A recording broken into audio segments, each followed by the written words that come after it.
Weilà raga, come state ragazzi? Welcome to today's video. We're going to be looking at the difference between using pensare with ci, ne, and also the direct object pronoun lo.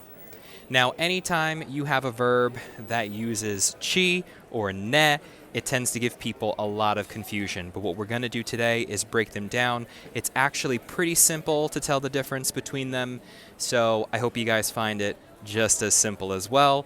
And as always, make sure you give this video a like, make sure you're subscribed, and leave me a comment down below in the comment section to let me know what you think and if you have any questions.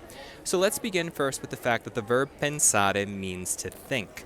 So obviously this is a verb that we're going to use very, very often and in many different contexts and also verb tenses. We're going to take a look at this first in the present tense. That's always where I begin with something in grammar. You always start with the present. So let's take a look at when you use pensare with ne.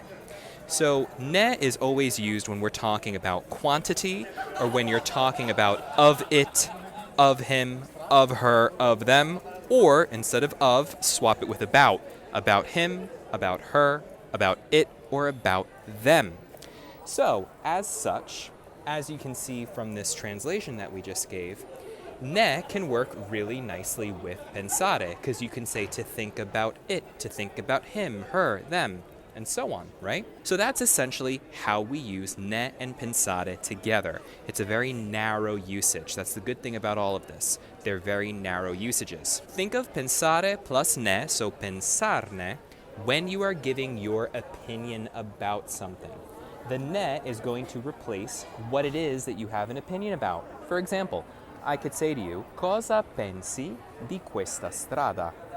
Cosa pensi di questa strada? Which means, what do you think about this street? You then could respond by saying, penso che sia bella, for example. I think that it's nice. Or just, bella, mi piace.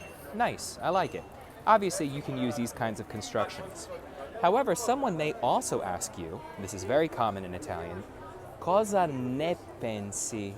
Or cosa ne pensi di questa strada? Technically, the ne replaces di questa strada. That's what its usage is, about it, remember? So, cosa ne pensi, if we know what ne is replacing, because I'm indicating, hey, we're here at this street, then it's clear. But many people begin by saying, hey, what do you think about it, this street? You know how we can do that in English too? They do it all the time in Italian. So, cosa ne pensi? What do you think about it? Maybe you just tried something. We're at one of these restaurants, like this bar over here, right? You try something, you drink something, and I go, cosa ne pensi? There, based on context, you know that I'm saying, what do you think? Or, more completely, what do you think about it? So that's what cosa ne pensi is, and that's what ne serves. That's the purpose it serves in this context. So, cosa ne pensi? What do you think about it? So that's usually when you see ne used with pensare. Now let's move on to pensare with lo. This is yet again really, really narrow. You technically could use this with any of the third-person direct object pronouns, whether singular or plural, but I'm just going to focus on lo. So when we're referring to either just a thing in general or if something just so happens to be masculine. This is used when you want to say, basically, I think so or I think it. The translation I have come to find is a little difficult, so I'm going to hesitate by telling you that's like a perfect translation. Saying, you know, cosa ne pensi, what do you think about it? That's a much easier translation that I can always get behind. I think it or I think so. I don't really like that with pensarlo because you can just say penso di sì or penso di no to say I think so and I think not. However, let's get into it. This is used in a very narrow situation. If I say to you that I think you're great, right? I could say, io penso che tu sia bravo or brava. Io penso che tu sia bravo or brava. We have to use the subjunctive mood here because penso che introduces a personal opinion, an emotion, a feeling, and so that requires what's called the congiuntivo. I also have individual videos on ci, on ne, and object pronouns, which lo is from. I'll have all those videos linked down below in the description. If I say to you, penso che tu sia bravo or brava, and then you tell me, ma davvero? Oh, grazie, che gentile che sei. O quanto sei gentile. Which means, oh wow, really? You think so? Thank you, that's so kind of you. I can say, lo penso davvero. Lo penso davvero. And right there, it simply replaces, this lo simply replaces that I think you're great. So I think you are great. I don't like that translation, but I hope that makes sense. It's a little difficult to explain, which is obviously why it gives a lot of people trouble, right?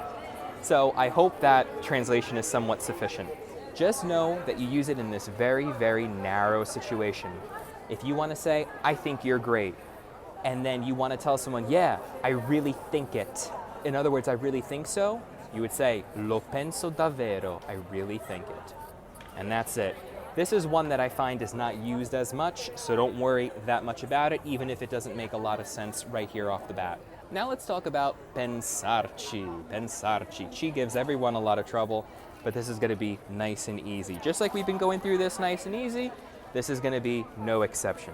Now, ci is used for larger ideas with pensare.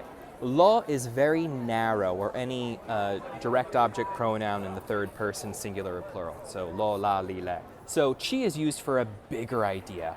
For example, if I told you, hey, have you been thinking about coming to Italy? So I could say, pensi o stai pensando di venire in Italia? Have you been thinking, or are you thinking about coming to Italy? Stai pensando di venire in Italia? You could say something like, ci penso sempre. Ci penso sempre. Which basically can mean I think about it all the time, or I'm thinking of it all the time. Now I know that could confuse some of you, and you guys are like, wait a second, doesn't ne mean about it, about them, and stuff like that, or of it, of them? Ne is usually just used for giving your opinion, not when you're thinking about an idea. So if I want to say I think all the time about my trip to Italy, I would say ci penso sempre. Ci penso sempre. So I'm not giving you my opinion by saying I think about it all the time, but I'm just saying I think about it. So remember, the lo for it is only used in the narrow situation of just when you're saying you think someone's great, you think someone's bad, you think it's cool, you think it's not. Or you think so, basically, you think so. Like, yeah, I really think so. Because penso di sì is also like an affirmative statement instead of saying this is the way I think, if that makes sense. Whereas using pensare with ci is now when you're talking about this grand idea, like you think about your childhood all the time. Ci penso sempre. Penso sempre a quando ero piccolo e correvo nei prati di questa bella città, right? You know, I always think about when I was younger and I would run in the fields, you know, in the grass of that beautiful city. Something to that effect. I know it's a random example. And then to capture all of that you said, you just want to repeat it by saying, I always think about it. You would simply say, ci penso, or ci penso sempre. And that's it. So let's just recap, and then we're going to close up this video. I know this is a bit of a confusing topic, but I think we made it easy. So let me know what you guys think. But here is the basic gist of it. If you want to talk about, we're going to begin from backwards to front, all right? Let's start with pensarci.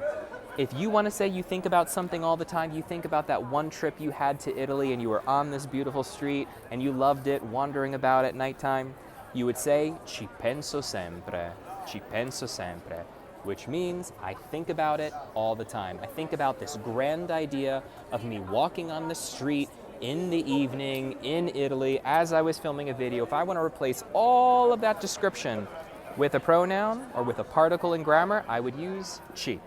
Ci penso sempre. If I want to ask you, do you ever think about it? You ever think about that time when you studied abroad and you had a host family? I could say, ci pensi mai? Ci pensi mai? Do you ever think about it? So that's how we use pensare with ci. Using pensare with lo is even more narrow. This is just when you're basically saying, I think so. So if you're talking about one specific thing, usually a characteristic of someone, I could say, hey, I think you're great. Penso che tu sia bravo or brava. I would then replace this thought that I have with basically saying, yes, I think so. I would say, lo penso davvero. I really think it. I really think so. Lo penso davvero. And then, when you move into ne, this is when you're giving your opinion. Cosa ne pensi della sera in Italia? What do you think about the evening in Italy? Now, obviously, you could remove the ne here and just say, cosa pensi della sera in Italia? That's fine.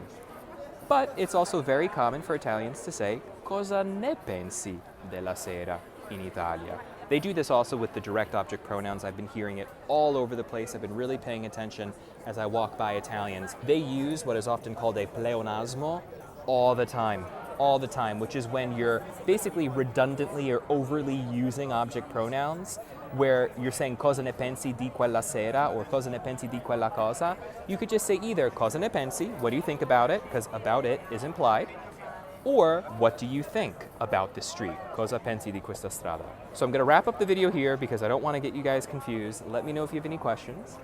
And I hope this was clear. I hope you guys enjoyed this nice location, a nice evening out on the town in Italy. Always remember to spread the love, guys, and I'll be sure to catch you all in the next video. Ciao, alla prossima, ciao.